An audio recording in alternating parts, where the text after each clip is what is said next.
ባለፉት 7 አመት 48 ቢሊዮን ተክለናል።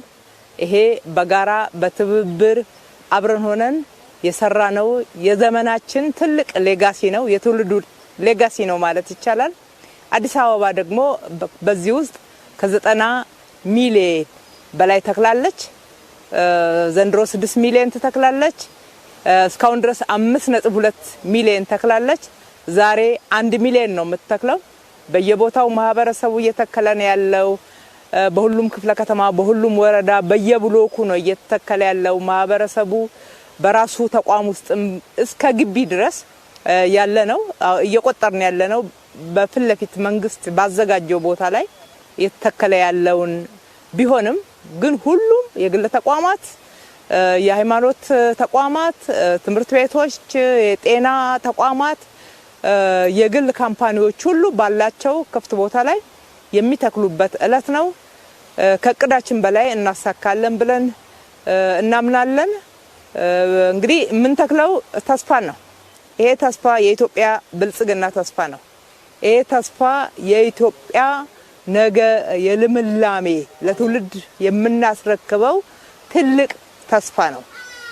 ለምለሟን ኢትዮጵያ ዛሬ በመናባችን አይተን በእጆቻችን ዝቅ ብለን እየተከልን ያለነው በሐሳብ አንድ ሆነን በተግባራችን ደግሞ እንደዚህ ሀገራችንን አረንጓዴ እያለበስናት ነው። እየተከልን ያለነው ምግባችንን ነው።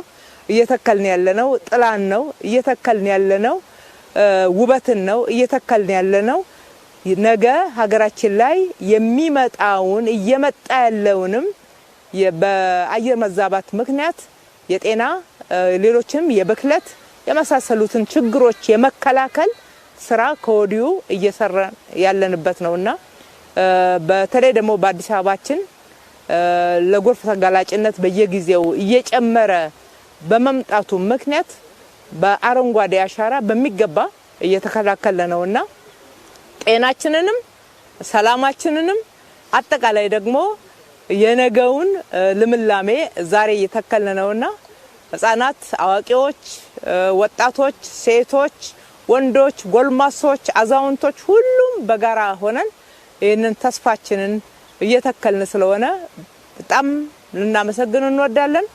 ነገር ግን ከመትከል ባለፈ ኃላፊነት እንዳለብን ሁላችንም እንድናስታውስ አደራ ልንል እንወዳለን። እንንከባከብ፣ እንጠብቀው። የሰራነውን መልሰን አናበላሸው። አላግባብ አንቁረጥ ወይም ደግሞ ሌላው ሲያበላሽ ዝም ብለን አንመልከት። የጋራ አሻራችን ነው። የጋራ ስራችን ውጤት ነው። የጋራ ድካማችን ውጤት ነው። የጋራ ጥቅማችንም ነው። ስለዚህ በጋራ ደግሞ መንከባከብ፣ በጋራ መጠበቅ ከሁላችንም ይጠበቃል። መልካም ቀን ይሁንልን። በስኬት እንደምናጠናቅቀው ሙሉ እምነት አለን። በያለንበት እንበርታ ማለት እወዳለሁ። ባለፉት 7 አመት